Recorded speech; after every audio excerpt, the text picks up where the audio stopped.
자, 말씀 보겠습니다. 마태복음 16장 13절에서 19절의 말씀입니다. 한 목소리로 봉독하죠. 예수께서 빌립보 가이사랴 지방에 이르러 제자들에게 물어 이르시되 사람들이 인자를 누구라 하느냐. 이르되 더러는 세례 요한, 더러는 엘리야, 더러는 예레미야나 선지자 중에 하나라 하나이다. 이르시되 너희는 나를 누구라 하느냐. 시몬 베드로가 대답하여 이르시되 주는 그리스도시요 살아계신 하나님의 아들이시니이다. 예수께서 대답하여 이르시되 바요나 시몬아 내가 복이 있도다. 이를 내게 알게 한 이는 혈육이 아니요 하늘에 계신 내 아버지시니라. 또 내가 네게 이르노니 너는 베드로라. 내가 이 반석 위에 내 교회를 세우리니 음부의 권세가 이기지 못하리라. 내가 천국 열쇠를 네게 주리니 내가 땅에서 무엇이든지 매면 하늘에서도 매일 것이요 내가 땅에서 무엇이든지 풀면 하늘에서도 풀리리라 하시고. 아멘. 이 말씀에 담긴 교회를 세우는 하나의 바른 신앙이 고백되는 우리가 되기를 소망합니다. 오늘은 그리스도인이 된다는 건 14번째 신앙 고백 위에 세워진 교회라는 제목으로 함께 말씀을 나누겠습니다. 우리는 민족 중에 역사적 사명을 띠고 이 땅에 태어났다. 조상의 빛난 얼을 오늘에 되살려 안으로 자주독립의 자세를 확립하고, 이게 뭔지 아세요? 국민교육헌장이죠, 그죠? 우리 다 암송했잖아요. 지금은 다 잊어버렸지만 또 이런 것도 있어요. 나는 자랑스러운 태극기 앞에 조국과 민족의 무궁한 영광을 위하여. 뭐죠 이거는? 국기에 대한 맹세죠. 이건 바뀌었어요. 2008년도부터 나는 자랑스러운 태극기 앞에 자유롭고 정의로운 대한민국의 무궁한 영광을 위하여, 이렇게 바뀌었어요. 우리 준이도 들어본 적 있는 모양이네. 이것뿐만 아니라 시국선언이라든지 남북 합의문이라든지 무슨 조약이라든지 협정이라든지 이런 공식 그런 어떤 선언과 문서 이런 데서는 한 가지 특별한 의미가 있습니다. 어떤 의미가 있냐면 그것을 고백하는 사람들의 마음과 생각이 그 안에 포함되어 있다 하는 거죠.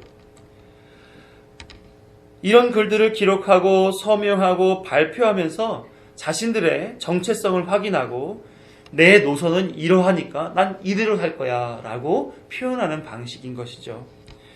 우리 그리스도인들에게도 자신의 마음과 생각이 이러합니다 라고 하면서 그리스도인이 아는 바와 믿는 바를 고백하는 방식이 있어요.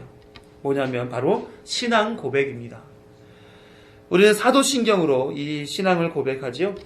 사도신경에 있는 그리스도인들이 신앙하는 믿음의 대상과 내용을 따라서 우리는 함께 고백을 합니다. 그래서 우리의 믿음의 대상이신 하나님께 신앙을 올려드리고 또 그 내용을 재확인하면서 자신이 어떤 믿음을 가지고 있는지 이렇게 새기면서 기도하는 거죠. 지난주까지 우리가 회개와 신앙을 배웠는데 죄로부터 돌이키는 것, 그래서 하나님을 향해 서는 것을 회개라고 얘기했습니다. 그리고 그렇게 살아가는 그 삶을 우리를 신앙이라고 했습니다. 그래서 이 회개와 신앙 이 두 가지를 합쳐서 회심이다 이렇게 얘기를 했었죠. 그래서 모든 그리스도인들은 자신이 알듯 모르듯 한 번씩은 다 회심을 하게 되어 있어요. 세상을 향해 있다가 하나님을 향하도록 돌이키는 그런 기회가 모두에게 한 번씩은 주어지게 되는 겁니다. 이처럼 회심한 그리스도인은 자연스럽게 그 입술에 뭘 해요? 신앙 고백을 말할 수 있게 되는 거예요. 왜 그럴까요? 하나님이 역사하셔서 회개하고 믿게 하시는 그 일들 속에서 하나님의 은혜를 경험하기 때문에 그렇습니다. 그래서 그리스도인이 된다는 것은 하나님께서 신앙 고백을 하게 하신 그런 사람이 된다는 말입니다. 그리고 같은 신앙 고백을 하는 신앙 공동체가 되게 하신다는 거예요. 그러니까 교회는 한 가지 신앙을 고백하는 믿음의 공동체인 거죠. 교회는 저와 여러분이 같은 고백을 하도록 진리의 말씀을 우리 안에 담아주는 아주 중요한 그런 공동체인 것입니다. 오늘은 이 교회를 세우는 신앙 고백에 대한 이야기들을 나누려고 그럽니다. 신앙 고백을 우리가 바르게 알면서 이것이 과연 무엇냐, 이것을 왜 하는 거고, 그 목적은 무엇이고, 그의 결과는 무엇이고, 나는 바른 신앙생활을 했느냐, 이런 것들을 확인해 보면서 신앙을 바르게 가지고 내가 생활하는지를 점검해 보자는 말씀입니다. 신앙 고백은 말 그대로 자신 안에 있는 믿음을 고백하는 형식을 가지고 있습니다. 보통의 사람들은 친구를 믿어, 자식을 믿어, 주목을 믿어, 돈을 믿어 이러면서 자신이 가지는, 살면서 가지게 되는 믿음이나 신뢰를 말하는 형식을 갖추죠. 또 나를 위해 살겠다, 자식을 위해 살겠다, 국가와 민족을 위해 살겠다, 이런 등의 어떻게 살겠다라고 하는 의지를 말하는 그런 말 표현들이 있습니다. 그런데 그런 자신 안에 있는 것을 표현하면서 의지와 생각들을 고백하는 그런 고백과 이런 신앙 고백은 완전히 다른 이야기입니다. 왜냐하면 신앙 고백은 나의 의지로 내 안에 있는 것을 끄집어내어 얘기하는 것이 아니기 때문에 그렇습니다. 또 사람은 그 고백의 말을 지키는 것이 힘들거나 문제가 있거나 잘못 판단했거나 더 나은 것을 발견할 경우에 그 결단을 변경합니다. 그러나 신앙 고백은 사람의 것이 아니고 신앙을 주신 하나님으로부터 온 고백이므로 결코 변경할 수 없는 내용을 담고 있는 거죠. 또 사람은 고백할 때에 그 고백이 완전하지 못하여서 불완전한 결과를 낳게 됩니다. 그래서 자신의 말을 따라 다 이룰 수도 없고, 이룬 듯 해도 좀 더 깊고 좀 더 넓고 더 해야 할 바들이 나오게 되는 거죠. 예를 들어 자녀를 믿는다 하는 그런 의지에서 자녀를 그러면 잘 키워야지 하는 말을 했다면 그 사람은 그 말 책임 하에 있게 되죠. 그래서 죽는 날까지 자식의 효를 보는 것보다 자식을 위해 끊임없이 공급해야 줘야 되고 염려와 근심이 계속 진행되는 것을 우리가 살면서 확인하지 않습니까? 그러나 신앙 고백은 그 고백의 말을 하게 하신 하나님으로 인해 하나님의 나라 완전한 곳으로 이끌립니다. 그 고백을 한 것 때문에 염려와 근심과 뭔가 계속 이루어내야 되는 그런 미궁에서 살아가지 않는다라고 하는 겁니다. 다시 말하면 그 신앙 고백을 한 자신에게 신앙 고백에 책임이 있지 않다는 거예요. 하나님의 인도하심에 순종의 의무만을 가지고 살아가는 것입니다. 이처럼 신앙 고백은 사람의 입술로 고백되는 듯하나 사람이 아닌 하나님으로부터 기인한 것입니다. 그 안에는 하나님의 변함없는 계획이 담겨져 있고, 그리고 그 결과는 하나님께서 책임져 주십니다. 세상이 말하는 자신의 것을 말하는 것과 완전히 다른 것이죠. 사랑하는 성도 여러분, 그리스도인이 된다는 것은 이와 같은 신앙 고백 아래에서 산다는 것입니다. 하나님으로부터 삶이 기인되고 하나님의 계획 아래에 있으며 하나님께서 책임져 주시는 그런 삶을 산다는 거예요. 그래서 신앙 고백은 하나님의 백성에게만 허락이 됩니다. 세상 사람들은 결코 이 고백을 할 수가 없는 거죠. 고린도전서 12장 3절을 보면 그 이유를 알게 해줘요. 함께 읽어봅니다. 그러므로 내가 너희에게 알리노니 하나님의 배영으로 말하는 자는 누구든지 예수를 저주라 하지 아니하고 또 성령으로 아니하고는 누구든지 예수를 주시라 할 수 없느니라. 성령이 그리스도 안에서 그 입술에 신앙을 고백하게 만드는 역사를 하신다는 거예요. 세상은 할 수 없는 그 믿음의 고백을 성령의 인도로 할 수 있는 사람이 된다는 것이요. 그게 그리스도인인 것입니다. 사랑하는 성도 여러분, 우리들이 신앙 고백이 다르면 안 되는 겁니다. 성령 하나님께서 동일하게 역사하시는 가운데에 한 신앙 고백이 나와야 되는 거예요. 사도신경처럼 삼위일체 되신 한 하나님을 믿고 삼위 하나님의 하신 모든 역사를 믿고 삼위 하나님이 허락해 주실 미래의 일, 마지막 때의 일들을 믿는 한 가지 신앙을 고백하는 교회로 서가야 되는 것입니다. 하나님을 믿으십니까? 그리스도인 된 우리 입술에 하나님을 믿는 한 가지의 고백이 담겨지기를 간절히 소망합니다.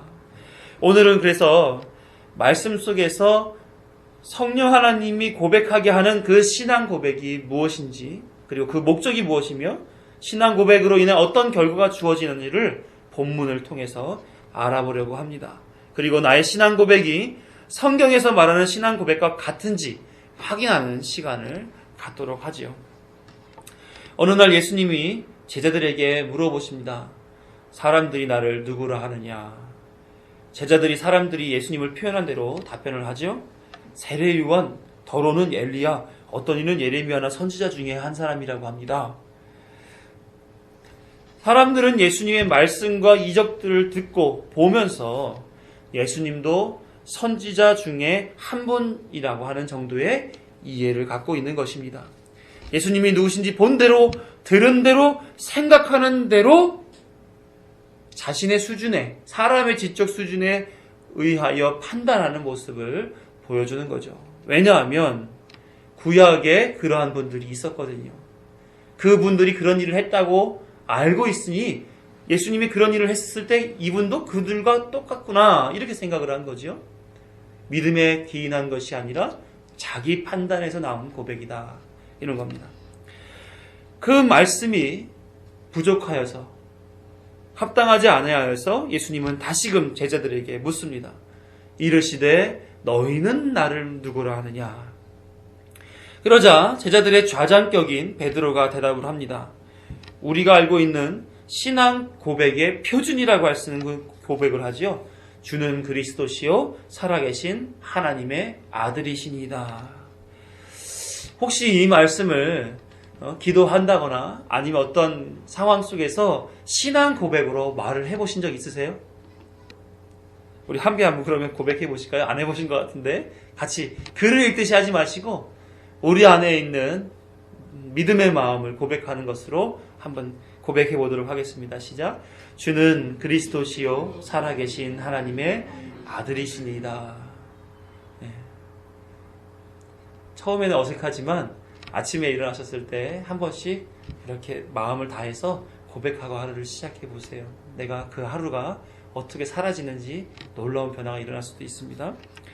이 고백이 늘 저와 여러분의 입술에서 떠나지 않기를 간절히 소망합니다. 예수님은 베드로의 이 고백의 말씀을 듣고 기뻐하셨어요. 왜냐하면 듣고자 한 답변이기 때문에 그렇습니다. 17절의 말씀을 한번 읽어볼까요? 시작. 예수께서 대답하여 이르시되 바요나 시모나 내가 복이 있도다. 이를 내게 알게 하니는 혈육이 아니요 하늘에 계신 내 아버지시니라. 예수님이 기뻐하신단 말이에요. 왜요? 하나님이 알게 해주셨기 때문에 그렇죠. 네? 베드로의 고백의 말씀이 어떤 의미인지 예수님께서 기뻐하셨는지를 하나씩 꼼꼼하게 알아보도록 할게요. 여기서 주는 그리스도시요 할 때에 주는은 예수님을 가리키는 표현이겠죠. 그리스도시요라고 얘기하는 그 표현 속에는 생략된 것이 있어요. 정관사 그라는 표현입니다. 그 그리스도라는 표현이에요. 당시에는 신약 성경이 없었고 구약의 말씀밖에 없었잖아요. 특별히 모세오경. 그 안에 예언되어 있는 오실 이, 그리스도, 메시아 이들로 하여금 그런 내용들로 하여금 이스라엘 백성들은 이 메시아가 오는구나. 그리스도가 오실 거구나 하는 그 사실을 알게 되었단 말이에요. 그러니까 예언의 성취로서의 예수님이 오신다라고 하는 의미에서 주는 그 예언되신 분 그리스도십니다라는 표현이 거기에 담겨져 있는 거예요. 그리스도는 그래서 왕, 성지자, 제사장처럼 기름 부음을 받은 자를 말하는데 이는 하나님의 권능의 지위와 그 권능을 행사할 권리를 가진 자라는 말입니다. 예수님은 하나님의 권세가 있으신 분이세요. 예언되어 있는 것처럼 약속된 분으로서 오셔서 하나님의 권세를 행하실 분이십니다. 이런 고백인 거죠. 또 이어져서 살아계신 하나님의 아들입니다. 이렇게 얘기를 했죠.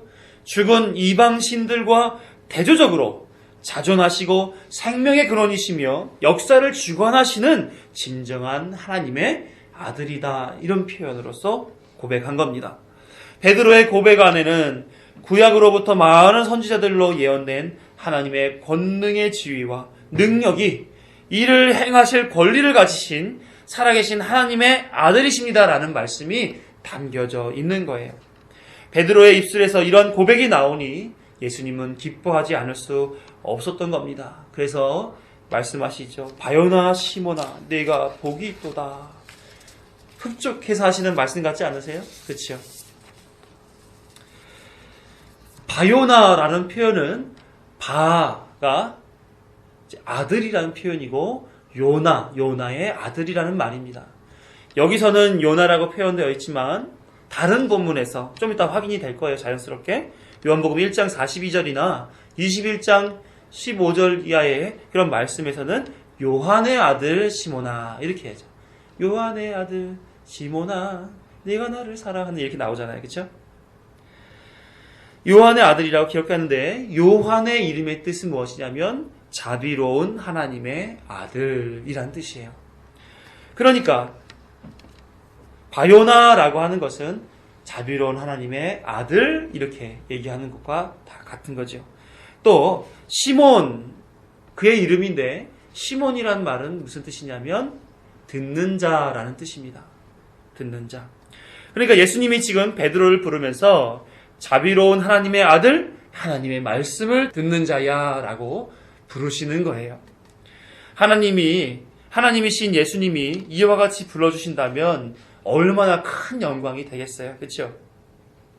지금 베드로는 예수님의 그 영광스러운 부름을 받고 있는 것입니다. 그리고 내가 복이 있도다 이렇게 말씀하셨는데 그 복이 있다라고 하는 그 말 표현은 산상수훈에서 팔복을 논할 때 그때 하늘에 복이 있는 자에게 하셨던 축복의 단어 마카리오스라는 단어를 사용해서 표현하신 거예요. 그러니까 베드로는 지금 예수님의 거룩한 부름과 함께 어떤 복을 받은 거예요? 하늘의 복을 받은 것이다 하는 것을 우리가 알 수 있습니다. 우리는 예수님의 말씀을 통해 예수님이 베드로의 신앙 고백을 듣고 얼마나 기뻐하셨고 그것을 통해서 하늘의 복을 주었다라는 사실을 확인할 수 있습니다. 그런데 사람들은 예수님이 어떠하신 분인지를 몰랐었던 거예요. 세례요한, 엘리야, 예레미야 선지자 중에 한 사람이다라는 정도밖에는 이해하지 못했던 겁니다. 사람들은 예수님에 대해서 잘 몰랐기 때문에 그렇습니다. 사람들은 예수님의 말씀과 기적과 표적을 보았지요. 그리고 예수님을 알았던 사람들인 거예요. 다시 말하면 예수라는 사람을 알았고 예수님이란 그 사람이 하나님의 말씀을 선포하고 또 특별한 기적을 일으킨다. 더 나아가서 사회적인 약자들을 돌보아 준다라는 그 사실만 안 겁니다. 그렇잖아요. 그가 어떠한 분인지 속을 아는 것이 아니라 그가 눈에 보여주었던 무언가만 알고 있었던 거예요. 그러니까 예수님은 알고 있지만 예수님에 대해서는 알지 못했던 것이죠. 그러니까 사람의 인식 속에서 자신이 보고 듣고 느꼈던 것들로 밖에는 판단할 수 없었던 것입니다. 하지만 예수님은 사람들의 그런 의식이 잘못되었다라고 하는 지적과 동시에 제자들에게도 확인하고자 질문을 하게 되는 거죠. 너희는 나를 누구라 하느냐? 베드로가 답변을 합니다. 자신들의 판단이 아니라 하나님이 알게 해주신 그 감추었던 비밀을 드러내게 하시는 하나님의 말씀을 입술로 고백하는 그런 표현을 하죠. 예수님에 대하여 얘기를 합니다. 주는 그리스도시요 살아계신 하나님의 아들이십니다. 예수님은 사람의 인식을 통해서 답하는 것을 원하시지 않으셨다는 거예요. 겉으로 보이고 또 자기의 마음속에서 느껴지는 것으로 판단하는 사람의 인식 구조 속에서 예수님이 판단받기를 원하시지 않으셨다는 겁니다. 이것에 대하여 사도 바울은 이렇게 얘기를 합니다. 자신이 마음은 어떠한데 그렇게 되지 않는 판단이 바르게 되지 않은 그 자신을 향해서 이렇게 고백한 말씀이 있어요.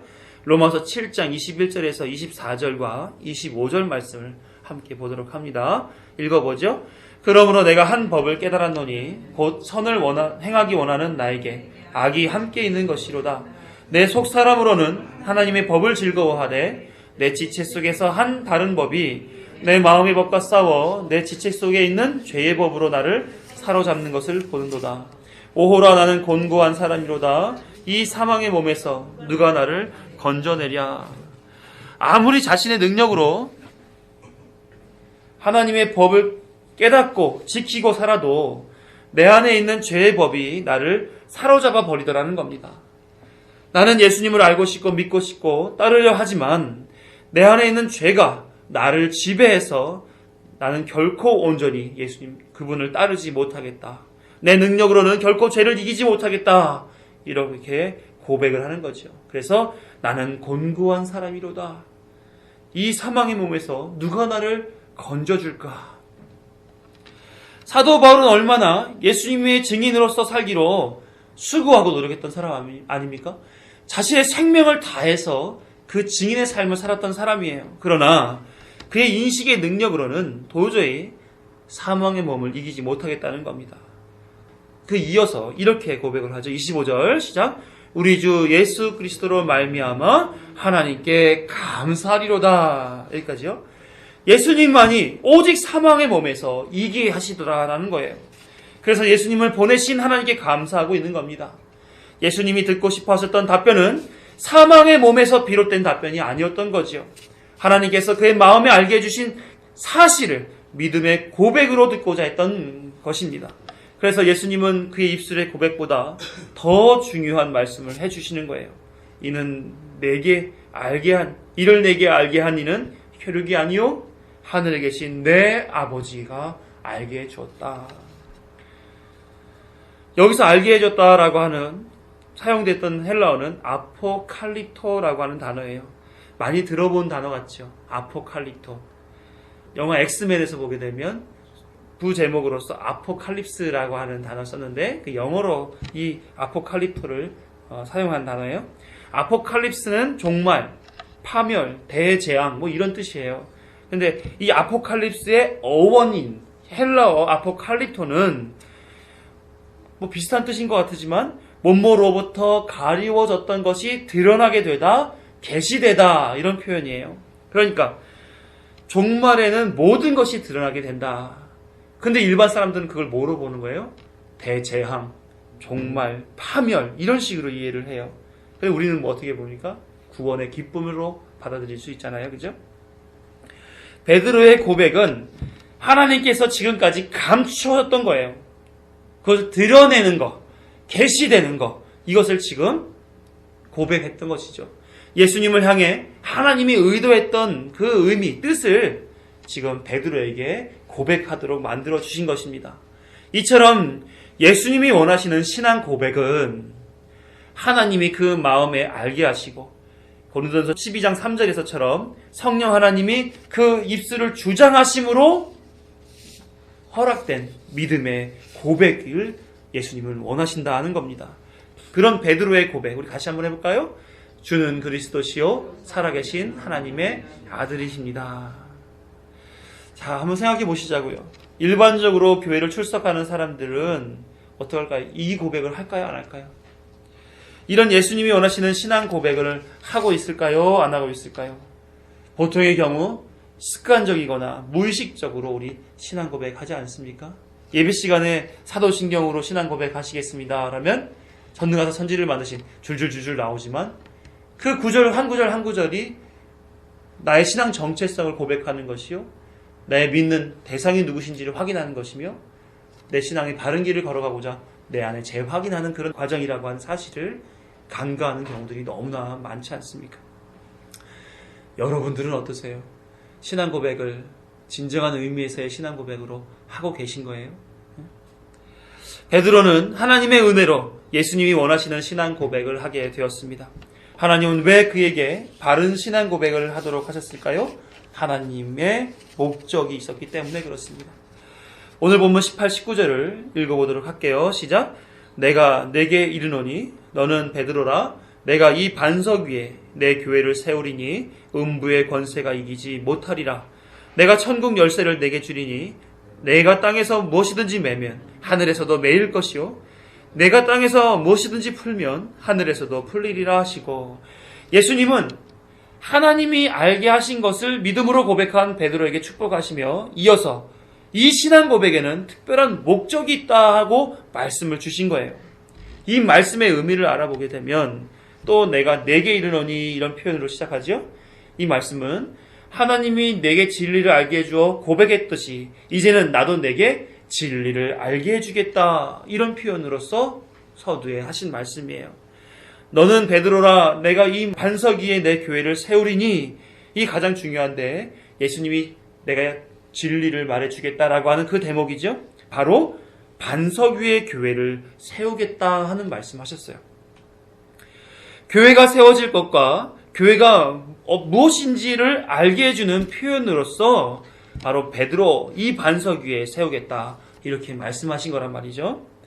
그럼 베드로 이 반석 위에 교회를 세운다는 말씀이 무엇인지를 알면 교회가 그 위에 서 있다라는 사실을 확인할 수 있게 됩니다. 요한복음 1장 42절로 가서 예수님은 베드로를 제자로 부르시고 그에게 특별한 선물 하나 줘요. 이 이름을 지어줍니다. 읽어볼게요. 요한복음 1장 42절 시작. 데리고 예수께로 오니 예수께서 보시고 이르시되 내가 요한의 아들 시몬이니 장차 게바라 하리라 하시니라. 게바는 번역하면 베드로라. 그죠? 예수님은 시몬의 이름을 게바, 베드로라고 지어주었습니다. 예수님이 이름을 지어주었다라고 하는 그 의미는 그가 그 이름의 뜻대로 살아가게 될 것이다 라는 것이죠. 게바는 바위라고 하는 뜻을 가지고 있는데 이 게바 베드로는 곧 바위의 삶을 살 것이다 라는 것으로 예수님 미리 얘기해 준 거예요. 이 게바 베드로의 바위의 삶 위에 교회를 세우겠다는 거예요. 그러면 이 삶이 무엇인지를 알면 되지요, 그죠? 가톨릭의 경우에 교회를 세우는 것을 베드로라고 하는 그 사람에게 초점을 맞췄습니다. 그리스도를 대신하여 베드로가 교회를 세우실 것이고, 그렇죠? 그렇게 이해를 하면서 교황은 베드로의 뒤를 이어서 교회를 세우는 자, 예수님의 대리자라고 생각을 하는 겁니다. 더 나아가서 교황은 예수님처럼 죄가 없는 무오한 사람이고 교황의 말씀은 하나님의 말씀과도 같다, 이렇게 보는 거예요. 그래서 교황은 철저하게 하나님과 같은 존재로서 이해하고 있습니다. 지난번 교황이 우리나라에 방문했을 때 사람들이 그의 온 그 모습을 보면서 뭐라고 표현했죠? 교황 성하 낮은 데로 임하소서. 마치 예수님이 이 땅에 재림하실 때에 고백하는 그런 모습처럼 교황을 높여 얘기하는 그런 모습을 우리가 보았습니다. 교황은 예수님의 대리자이자 베드로의 권위를 이어받았다라고 하는 의미에서 그렇게 존중의 말씀을 올려드리는 거죠. 그러나 절대 교황은 그런 존재가 아니라는 겁니다. 그들이 오해를 하는 거죠. 교황도 우리와 성정이 똑같은 죄인입니다. 그의 말은 죄인의 속성을 담은 말일 뿐이죠. 그에게도 판단에 오류가 있고 말에 실수가 있고 육신의 연약함을 가지고 있습니다. 역사적으로 보할 때 이 교황이 왕들과 정치적 다툼을 하는 경우들이 얼마나 많은지 몰라요. 그리고 말 실수 때문에 또 교황이 거느리고 있는 다른 사제들을 통해서 무수한 불법과 불의를 저지른 그런 역사들이 무수합니다. 과연 교황이 그렇게 하나님과 같은 분으로서 존재할 수 있겠습니까? 예수님처럼, 베드로처럼 특별한 의미를 가지고 살아갈 수 있겠느냐는 말이에요. 그도 예수님의 은혜가 필요한 사람이지 예수님을 대신하지 못하는 그런 사람일 뿐입니다. 아무튼 가톨릭은 이 베드로 사람 위에 교회가 세워진다라고 판단했어요. 그러나 기독교 이 교회는 그렇지 않습니다. 교회는 튼튼한 교회가 세워지는 것을 설명하기 위해 바위 위에 세운다라고 하는 단순한 논리로 소개할 수 없는 교회의 의미를 가지고 있어요. 예수님의 말씀처럼 베드로는 교회가 세워질 것과 밀접한 관계가 있는 사람입니다. 가톨릭처럼 사람 베드로와 관계 있는 것이 아니라 그에게 예수님께서 담아 놓으신 것을 통해 교회가 이루어진다라고 하는 의미인 거예요. 즉 예수님이 그를 제자 삼았을 때 그의 이름을 베드로, 바위로 살 것이다 라고 했던 그 예언을 따라 만들어지는 삶 위에 교회가 세워질 것이다 라는 의미인 거죠. 그의 삶이 어떻게 이루어질까요?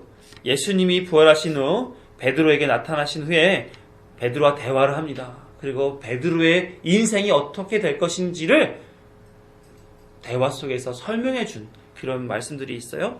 요한복음 21장 15절에서 19절의 말씀을 함께 보죠. 다 아는 말씀이니까 이해하시면서 보시면 좋겠습니다.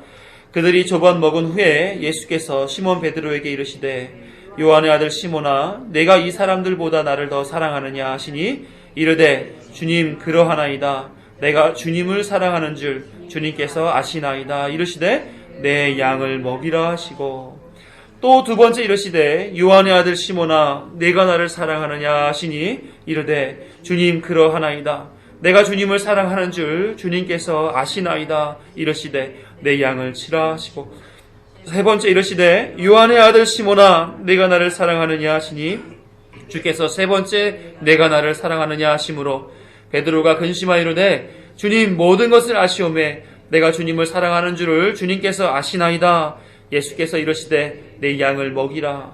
내가 진실로 진실로 내게 이르노니 내가 젊어서는 스스로 띠띠우고 원하는 곳으로 다녔거니와 늙어서는 내 팔을 벌리리니 남이 내게 띠띠우고 원하지 아니하는 곳으로 데려가리라.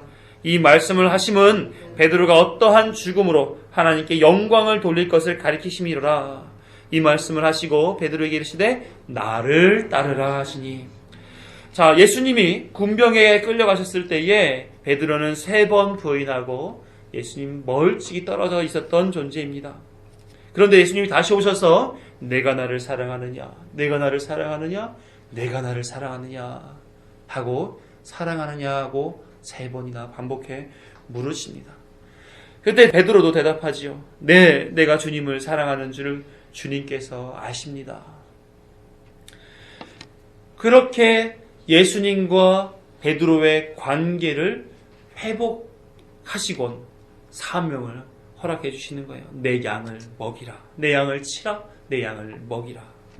예수님은 베드로의 신앙을 확인하시며 또한 그에게 바위의 삶을 살 것을 명하시고 있는 거예요. 바로 예수님의 양을 먹이고 예수님의 양을 치고 다시금 예수님의 양을 먹이는 일을 하게 하셨던 겁니다. 이미 예수님이 당신의 양들을 먹이셨고 치셨고 또한 먹이셨던 그 일들을 사람 베드로가 아닌 그의 신앙의 고백 위에 예수님과 다시 한번 죄가 아닌 사랑으로서 회복된 그 위에서 일하도록 만드신 거죠. 즉 교회는 베드로의 이러한 삶, 이러한 사명의 삶 그 위에 그 신앙의 고백이 진행되는 그 삶 그 위에 세워지게 되는 겁니다. 바로 예수 그리스도를 향한 믿음과 사랑, 즉 신앙 고백 위에 세워질 것을 말씀해주고 있는 것이죠. 한 걸음 더 나아가서 베드로의 삶을 통해 예수님이 말씀하시는 교회의 특성을 소개합니다. 젊어서는 원하는 곳으로 다녔지만 늙어서는 원하지 아니한 곳으로 데려갈 것이다. 혈기가 왕성하여 자신의 뜻대로 살려고 하는 젊은 시기의 베드로는 원하는 곳으로 다니며 살았습니다. 그래서 예수님을 잘 알지도 못한 채로 예수님을 쫓기도 했고 예수님과 공생애를 다 보냈음에도 불구하고 예수님을 부인하고 나와 자기의 욕망을 따라 살아왔던 사람입니다. 그것을 뭐라고 표현할 수 있냐면 지금까지 사망의 몸이 원하는 대로 살았다라고 표현할 수가 있겠죠. 그러나 늙어서는 이제는 베드로의 삶의 주인이 베드로가 아니라 예수 그리스도가 되어서 몸이 원하지 않는 세상을 쫓아 살아가는 사망의 몸이 원하지 아니하는 예수님의 교회를 세우는 삶으로 살아가게 될 것이다. 이렇게 얘기하고 있는 겁니다. 그러니까 19절에 뭐라고 얘기하는 거예요? 죽기까지 하나님께 영광 돌릴 삶이라고 소개되어지고 있는 것입니다. 즉 예수님이 말씀하시는 교회는 바로 이 베드로의 신앙 고백, 그 신앙 고백이 이끄는 예수님의 교회를 세우는 그런 삶 위에 교회가 세워진 것이죠. 그리고 교회를 세우는 삶은 이 땅의 유익을 즐기며 젊어서인 것처럼 자기의 영광을 위해 살아가는 것이 아니라 하나님께 영광을 돌리다가 죽는 그런 삶으로 살아가게 되는 거란 말입니다. 예수님은 베드로 이 반석 위에, 즉 그의 신앙 고백 위에 교회를 세우시겠다는 말씀을 하신 거죠. 이게 신앙 고백을 하게 하신 목적입니다. 여러분들이 베드로처럼 그와 같은 신앙 고백을 하신다면 여러분들과 같은 교회가 세워지는 거예요. 하나님이 역사하셔서 모든 것을 다루어 가실 때에 그 신앙 고백을 들은, 그 신앙 고백을 하게 하는 그 성도 위에는 교회가 세워지게 되는 것입니다. 그럼 그런 신앙 고백을 하는 교회에게 어떤 영광스러운 결과가 주어지게 되겠습니까? 19절에 보니까 그런 교회에게 천국 열쇠를 주겠다 이렇게 말씀하세요. 열쇠라고 하는 것은 성경에서 권위, 권력, 권세를 가리키는 말입니다. 그래서 요한계시록 1장 18절에 예수님께서 이렇게 말씀하시죠. 내가 사망과 음부의 열쇠를 가졌다 이렇게 말할 때 그 열쇠가 바로 권위, 권세, 권력을 얘기하는 표현입니다. 그러니까 교회에는 천국의 열쇠가 주어지게 되는 거예요. 교회가 땅에서 금하면 하늘에서도 금해지고 땅에서 풀면 하늘에서도 풀리게 하는 권세가 주어지게 되었다는 겁니다. 교회가 무엇입니까? 하나님이 진리를 말씀하셨고 예수님 또한 말씀하셨던 그 진리를 신앙 고백 속에서 다른 사람들에게 진리로 정하는 사람들의 모임이 바로 교회 아닙니까? 그렇죠? 그러니까 교회가 전하는 진리 속에서 하늘의 권세가 허락이 되어지는 거예요. 지금 우리가 드리는 예배 속에서 말씀이 전파될 때 하늘의 권세가 우리에게 주어지는 것이고 그 권세를 받아 우리가 세상 속에 나아가서 사람들에게 그 말씀을 전할 때 하늘의 권세가 우리를 통하여 전달이 되어지는 겁니다. 그 말씀을 들은 이들 속에서 구별이 되는 거죠. 구원받을 이와 구원받지 못할 이. 구원받을 이가 그 말씀을 들었을 때는 이 땅에서 풀리면 하늘에서 풀리는 역사가, 또 듣지 않아서 나는 결코 하나님 믿지 않겠어 라고 하는 사람들에게 말씀이 금화해질 때 하나님의 나라도 금화해지는 역사가 일어나게 되는 것입니다. 그래서 하늘의 권세를 함께 누리기 위해 우리는 참되고 동일한 신앙 고백 속에 있어야 되는 거예요. 그 신앙으로 모두 예수님의 교회를 세우는 삶을 살아야 되는 것입니다. 그걸 바른 신앙 생활이라고 얘기하는 거죠. 그러므로 바른 신앙 고백의 결과는 자신의 삶을 좌우하게 되고 뿐만 아니라 결정적으로 하늘의 영광과 직결되는 결과를 맺게 되는 거예요. 그러니까 신앙 고백이 얼마나 중요한지 아시겠죠? 사랑하는 성도 여러분, 신앙 고백은 하나님이 알게 해주신 진리를 성령의 인도를 따라 믿음으로 고백하는 것입니다. 그 신앙 고백을 하는 목적은 예수님의 교회를 세우기 위함입니다. 그랬을 때에 그 결과로 교회에게는 하늘의 권세가 주어지게 되는 것이죠. 여러분은 바른 신앙 고백을 하고 계십니까? 단순히 교회 예배에 순서에 있음으로 하고 성경에 있으니까 읽어보기도 하고 하는 정도에서의 신앙 고백을 하고 계십니까? 아니면 어떤 신앙 고백을 하고 계십니까? 사도 바울은 교회를 세우는 목자였던 디모데에게 이 신앙 고백의 중요한 의미를 세 가지로 알게 해줍니다. 디모데전서 6장 12절 함께 읽어보지요. 시작. 믿음의 선한 싸움을 싸우십시오. 영원한 생명을 얻으십시오. 하나님께서는 영생을 얻게 하시려고 그대를 부르셨고 또 그대는 많은 증인들 앞에서 훌륭하게 신앙을 고백하였습니다. 성도가 신앙을 고백한다는 것은 첫째, 믿음의 선한 싸움을 한다는 의미입니다. 세상에서 믿고 의지할 수많은 것에 흔들리지 않고 믿음으로 싸워 바른 신앙생활을 하겠다는 의미에서 신앙 고백을 하는 거죠. 둘째는 생명을 얻는 일입니다. 신앙 고백을 함으로써 베드로는 예수님께 복 있도다라고 하는 말씀, 하늘의 복을 얻게 되는 일을 경험했지요. 우리도 신앙 고백을 함으로써 말미암아 영생을 얻게 된다는 말씀이에요. 거꾸로 하나님께서는 우리에게 신앙 고백을 하게 하시는 것은 우리로 하여금 영생을 얻게 하기 위하여 신앙 고백을 하게 만드는 것입니다. 세 번째로는 교회를 세워가는 일이죠. 많은 증인들, 여기 중반에 보면 많은 증인들 앞에서 신앙 고백했다고 했었을 때 그 많은 증인은 교회를 가리키는 말입니다. 그들과 함께 아름답게 어우러져서 교회로 살아가게 만들어준다 하는 것이 신앙 고백을 하는 이유가 되는 것입니다. 사랑하는 성도 여러분, 이와 같은 신앙 고백의 결과가 우리에게 주어진다면 정말 신앙 고백 해야 되지 않겠습니까? 그렇죠? 한 가지 신앙 고백으로 우리가 똘똘 뭉쳐야 되지 않겠습니까? 이것을 고백하고 이것대로 살아가려고 애쓰는 교회가 되어야 되지 않겠습니까? 그런 교회가 되어야 될 줄로 믿습니다. 세상은 다 자신을 믿고 자신을 향해 고백을 합니다. 잘하고 있어. 잘 될 거야. 난 나를 믿어. 그것은 사망의 몸을 의지하여 사망으로 돌진해가는 모습일 뿐입니다. 세상의 눈으로 볼 때 그렇게 사는 것이 당당하고 떳떳하고 가치 있어 보이지만 그렇게 살아가는 사람들의 대표적인 인물들을 보면 어때요? 이 땅에 정치하는 우두머리급에 있는 사람들, 경제를 다루는 그런 우두머리, 학계에 있는 우두머리, 잘난 그런 사람들을 보게 됐었을 때 그들이 털어서 먼지 안 나는 사람이 있습니까? 그들이 범죄하면 훨씬 더 큰 피해를 남기는 그런 죄를 짓게 마련입니다. 예, 그렇죠. 다들 보면 육신의 정욕과 안목의 정욕과 이생의 자랑에 빠져 살아가는 것으로 우리는 보여지게 됩니다. 세상 사람들뿐만 아니에요. 또 어떤 종교인들은, 교회의 종교인들은 신앙 고백이 무엇인지, 왜 해야 되는지 알지 못하고 종교 생활하는 경우들이 많이 있습니다. 이들은 어떤 의미에서 바른 신앙의 고백이 없는 자들로 살게 됨으로써 평생 동안 신앙생활을 했지만 구원 못 받는 결과를 얻을 수도 있는 것이죠. 그런 종교인이 되어야 되겠습니까? 그럼 우리는 어떻게 살아야 될까요? 자신의 정신적, 심적 안위와 즐거움을 추구하기 위하여 영원한 생명을 포기하고 살아야 되겠느냐 하는 거예요. 하나님께서 우리에게 신앙 고백에 대해 알게 해주시고 행하게 하시는 것은 우리로 그 구원의 대로에 있게 하시기 위함이요, 교회를 세우시기 위함입니다. 우리는 분명한 신앙을 알고 그것을 고백하는 신실함이 있어야 될 줄로 믿습니다. 사랑하는 성도 여러분, 바른 신앙 고백이 있기를 소망합니다. 그래서 저와 여러분들을 통해 예수님의 교회를 세우시는 거룩한 일에 쓰임받기를 소망합니다. 가끔 이런 생각을 해요.